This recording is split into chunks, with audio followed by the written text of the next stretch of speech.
Bonjour, bienvenue sur cette vidéo de critique / avis de The Expanse, une série américaine récente qui est pour l'instant, je vous fais une synthèse, ce que j'en pense, de la saison 1 à la saison 3, puisque pour l'instant il n'y a pas eu d'autres séries, d'autres saisons de sortie davantage. Donc c'est pas une série finie. Avec espoir, on peut se penser qu'elle a de beaux jours devant elle, mais bon, ça c'est l'avenir qui nous dira. Sans délayer plus, je vais vous expliquer pourquoi. Alors, comment j'en suis venue à connaître cette série? Tout simplement, ce que je fais, c'est que je vais sur le site d'Allociné et je regarde les meilleures notations des séries. C'est comme ça que j'ai trouvé Westworld par exemple. Et notamment en bonne place au classement, il y avait The Expanse que j'ai mis de côté et auquel je me suis intéressée sans commencer la série, en me disant bon voilà, je sais que j'ai ça que je peux regarder. Et plus récemment en fait, ce qui m'a décidé à lâcher Lost et à passer sur The Expanse, ça a été que le joueur du grenier a fait une vidéo en fait sur ses meilleures séries SF, ses séries préférées en SF, et ça figurait, c'était vraiment le truc qu'il conseillait. Donc du coup ça m'a décidé, je me suis dit bon bah voilà, il prévenait notamment sur le fait que la première saison, elle n'était pas forcément évidente à regarder, parce que ça faisait un petit peu film noir d'après ses propres termes. Mais voilà, donc je me suis dit, bon bah ok d'accord, accroche-toi, passe la première saison, normalement ça devrait être bien. Et c'est ce que j'ai fait. Et donc, qu'en dire? Je vais un peu détailler. Donc pour moi, le générique par exemple, il est bien. Il est pas trop long, alors des fois je l'avais pas en entier. Mais il est bien, il est plutôt poétique et la musique est plutôt cool. Donc le générique est plutôt... Alors pas vraiment révélateur du contenu de la série, mais plutôt de l'ambiance de la série un peu. Ouais, c'est plutôt pas mal fait. La musique par contre, dans la série... moi, elle m'a laissé aucune impression, quoi. Genre, j'imagine qu'il y a des sons de temps en temps, qu'il y a des musiques qu'il y a de l'ambiance qui est faite, mais genre, pour moi, elle est quasiment fantomatique. Il n'y a pas de musique, entre guillemets, d'époque de cette... puisque... Enfin, ça sert à rien que je vous fasse un pitch, mais en gros, voilà, The Expanse, ça raconte les aventures de plusieurs personnes dans l'espace à une époque coloniale du système solaire, donc dans plusieurs siècles pour maintenant. D'ailleurs, je ne sais pas si ils expliquent dans combien de temps c'est exactement, dans quelle année c'est, je ne sais pas, je n'ai pas suivi au début. Si jamais si on est en 2200, je sais pas combien, mais je pense qu'aussi, mais j'ai pas fait attention, désolée.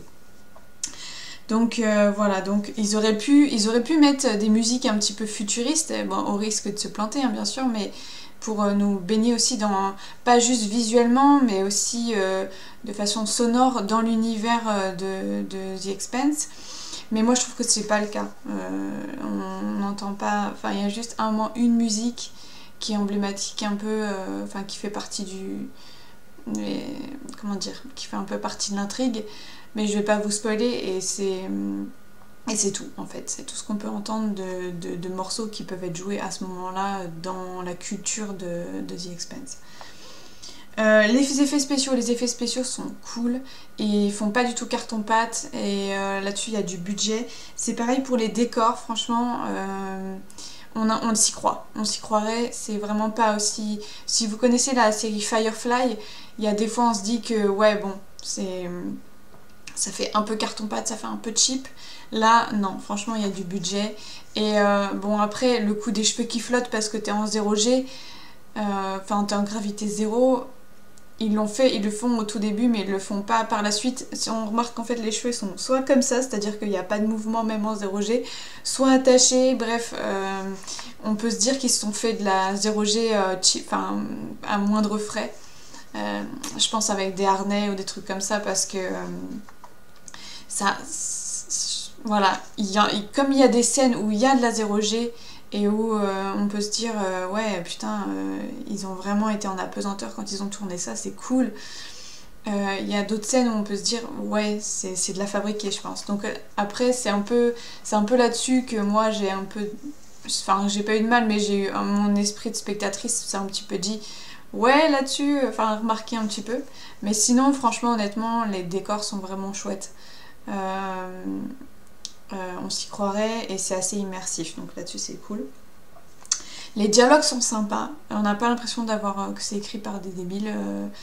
Franchement, ils mettent en scène, chacun a son caractère au niveau personnage. Je vais recouper aussi par rapport aux personnages.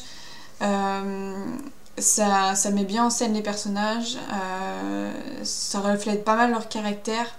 Il y a des moments comme ça de dialogue, bon c'est pas anthologique non plus, mais on s'ennuie pas pendant les dialogues, donc ça c'est carrément cool. Pour faire la suite avec les personnages, j'ai mis que c'était ok parce que en fait selon moi il manquerait peut-être une ou deux personnes qui mettraient plus de couleur, plus de vie. Alex le pilote est pas mal dans ce sens là parce qu'on sent qu'il est plutôt extraverti et plutôt un petit peu déjanté, mais pas suffisamment à mon goût si vous voulez, voilà. J'aime bien qu'il y ait un personnage qui soit un petit peu en couleur, un peu humoristique ou un petit peu déluré. Et là, c'est pas le cas. La tonalité de la série est quand même assez sérieuse en fait, assez thriller en fait comme ambiance. Et surtout dans la première saison, je dirais. Après, c'est vrai que il y a un équilibre qui ne se fait plus à partir de la fin de la première saison, mais je vais pas vous spoiler pourquoi. Je partirai en partie spoil. Vous savez déjà à quel moment il faut cliquer pour avoir un droit au spoil. Mais voilà, donc au niveau personnage, franchement ils sont quand même attachants, ils sont quand même crédibles, donc il n'y a rien à dire à part ce que je viens de dire. Voilà, franchement, voilà. Et enfin le scénario, ouais franchement il tient la route. Il te donne envie de suspense. Enfin, le suspense te donne envie d'aller plus loin. Il y a un fonctionnement dans les épisodes qui est beaucoup de cliffhanger. Fin d'épisode, à chaque fois c'est plus ou moins du cliffhanger. En général c'est plutôt ça. Et vraiment ça te donne envie de continuer. Donc ça c'est plutôt bien foutu. Plutôt addictif, plutôt genre à binge-watcher parce que franchement... Quand tu peux pas arrêter un épisode quand il y a un truc critique qui vient de se passer et tu te dis putain mais qu'est-ce qui se passe après quoi. Donc voilà. Qu'est-ce que j'aime et qu'est-ce que j'aime moins. Alors franchement j'aime l'ambiance space opéra, comment elle est dépeinte, ça fait très réaliste. Et puis aussi le fait aussi que ce soit plutôt en proximité avec notre monde actuel, en fait le monde terrien tel qu'on le connaît. On peut complètement se dire que c'est une suite logique de ce qui aurait pu mener une conquête spatiale si jamais on s'était plutôt axé sur la conquête spatiale, chose qui n'est pas vraiment le cas. Et voilà, il y a à la fois des éléments familiers de chez nous, de la Terre. On n'est pas largué en plein espace, il y a aussi la Terre qui existe toujours, même si on n'en voit pas grand chose quand même. On voit pas des... C'est pas filmé, enfin on n'a pas l'impression que c'est filmé sur Terre. C'est des endroits sur Terre, mais il n'y a pas de paysage ou autre. L'action se passe clairement pas sur Terre en fait, elle se passe dans l'espace. Donc voilà, ça c'est l'ambiance, c'est plutôt ça que j'ai aimé en fait dans cette série. Alors après j'ai pas pris beaucoup de recul parce que je l'ai fini hier, donc voilà c'est ce qui me vient spontanément. Et en fait ce que j'ai pas aimé, et là c'est personnel, mais c'est la tête d'un des personnages, James Holden. Sa tête de dépressif, genre il a tout le temps plus ou moins une expression comme ça.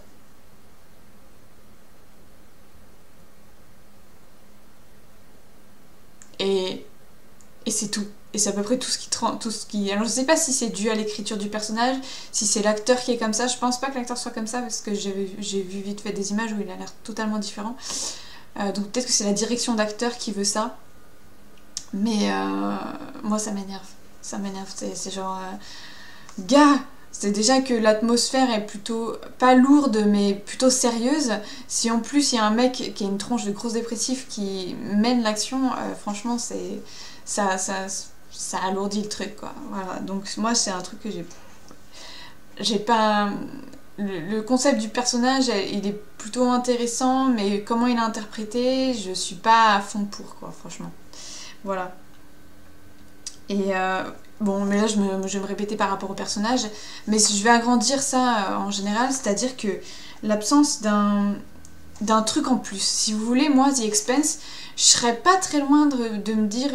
je me suis demandé ce qui ferait en sorte que je me dise « Ah ouais, c'est une super série, j'adore et tout ». Je pense que c'est une excellente série, mais moi, c'est pas un coup de cœur personnel, en fait. Et pour ça, c'est parce que je vous dis, il y a un truc qui manque, et je pense notamment en termes d'humour ou en termes de vie, en termes d'out of the box, quoi. Il y a quelque chose qui manque à cette série, je trouve, selon moi, pour qu'elle soit vraiment complète, vraiment chatoyante, vraiment vivante, quoi. Donc mais c'est peut-être aussi le parti pris des producteurs, des réalisateurs, etc., de faire en sorte que ce soit assez froid, un peu comme le vide spatial, si vous voulez, qu'il y ait une certaine tonalité qui colle à l'univers spatial, quoi. Donc voilà, pour moi, donc en conclusion, c'est une série que je suivrai avec plaisir. Pour moi, c'est une bonne série.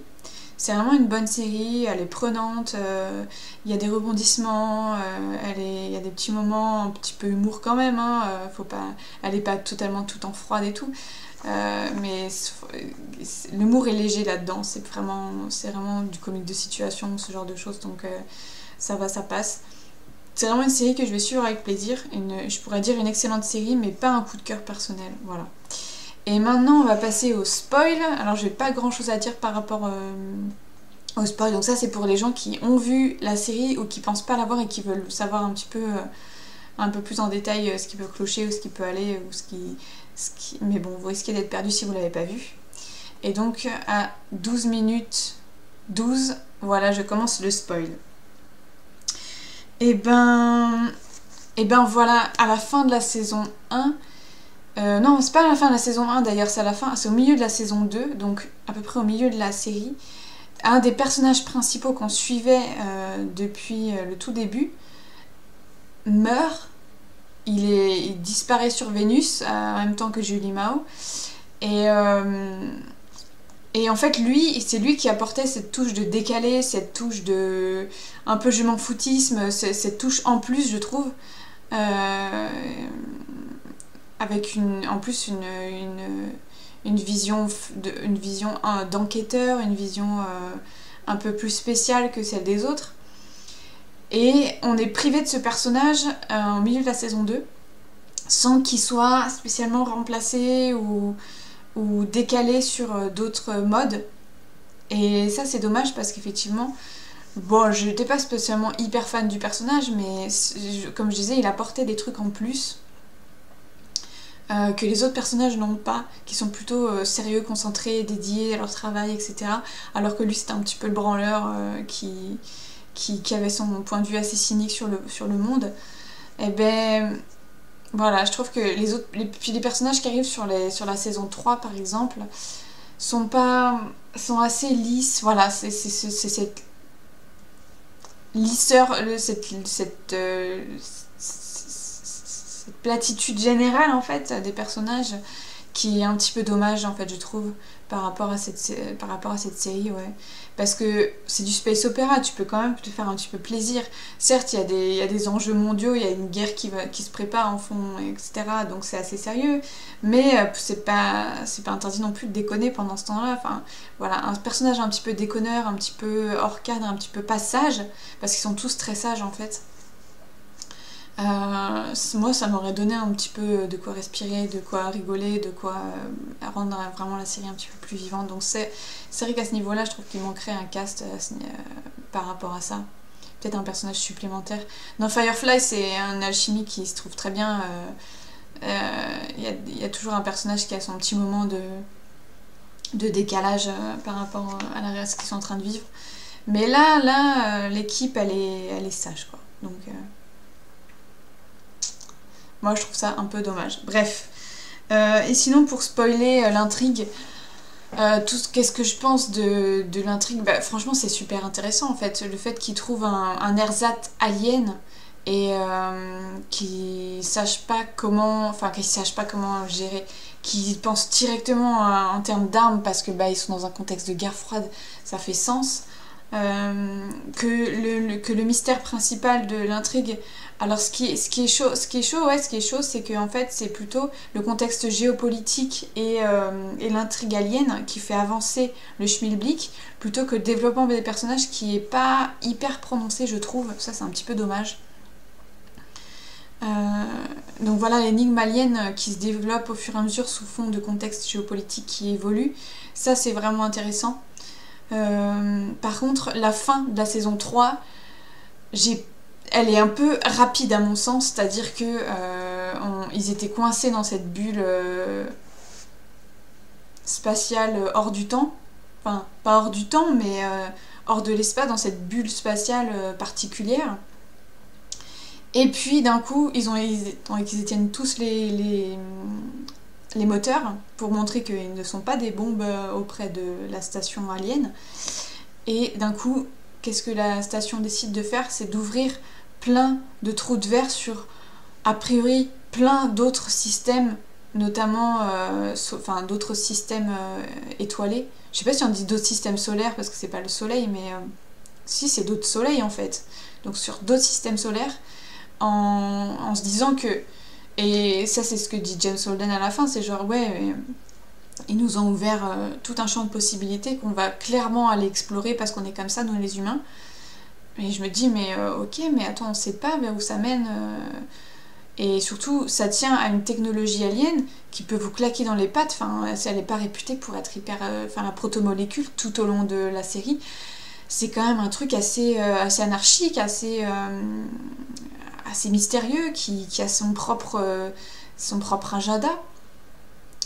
Est-ce que vous allez vous baser là-dessus pour aller explorer d'autres systèmes solaires? Putain, c'est chaud. Enfin voilà, la conclusion de la saison 3, elle est un peu... Bah c'est intéressant, tu te dis ok d'accord, peut-être qu'ils vont aller... C'est vraiment dans le thème The Expanse, c'est-à-dire qu'en fait c'est de l'expansion humaine dans l'espace. Toujours avec en fond, mais qu'est-ce qui est arrivé aux aliens qui étaient là avant, puisqu'ils se sont fait éradiquer a priori, puisqu'ils sont tous morts, qu'est-ce qui s'est passé, pourquoi, qu'est-ce qui leur est arrivé? Alors il y a toujours la réponse facile en mode ils se sont autodétruits, un peu comme ce que nous on est en train de faire sur la planète. Enfin c'est genre on a des tendances à l'autodestruction parce qu'on pense pas assez large au niveau préservation. Peut-être que voilà, ils n'ont pas été plus évolués que ça par rapport à nous et ils sont eux-mêmes. Mais peut-être qu'il y a une autre menace qui existe dans l'univers et qu'à force de l'explorer, ils vont finir par tomber dessus. Bah ça, on verra peut-être ça, on verra sûrement ça à la saison 4. Mais c'est vrai que voilà, ces trous qui apparaissent et d'un coup, c'est total deal breaker, enfin genre tout change. Voilà, ils vont pouvoir en passant par ce trou de verre là arriver à d'autres trous de verre qui va mener sur d'autres systèmes solaires pour pouvoir potentiellement coloniser. Ok, d'accord, mais c'est un peu soudain. Moi, ça m'a... Je me suis... Enfin, c'était une conclusion de saison qui m'a laissé, pas sur ma faim, mais un petit peu dubitative en fait, quand même. Voilà, je vais dire ça clairement. Et enfin, bah voilà, c'est à peu près tout ce que j'ai à dire sur The Expanse. Si la science-fiction vous intéresse, franchement, à 19, à 19, je fais une conclusion. Désolée. Donc voilà, The Expanse pour moi c'est une bonne série et si jamais la science-fiction ça vous intéresse, bah allez voir, franchement. Et puis bah toujours pareil. Je vais vous le dire là comme ça en fin d'épisode, mais si jamais vous voyez une autre série qui pourrait me plaire, que ce soit dans ce thème-là ou dans un autre, par rapport à ce que j'ai dit, n'hésitez pas à proposer. Franchement, c'est fait pour ça, c'est binge watching. Donc n'hésitez pas et merci à vous pour votre participation. Je vais maintenant terminer cette vidéo et merci pour votre visionnage Je vous souhaite une bonne continuation.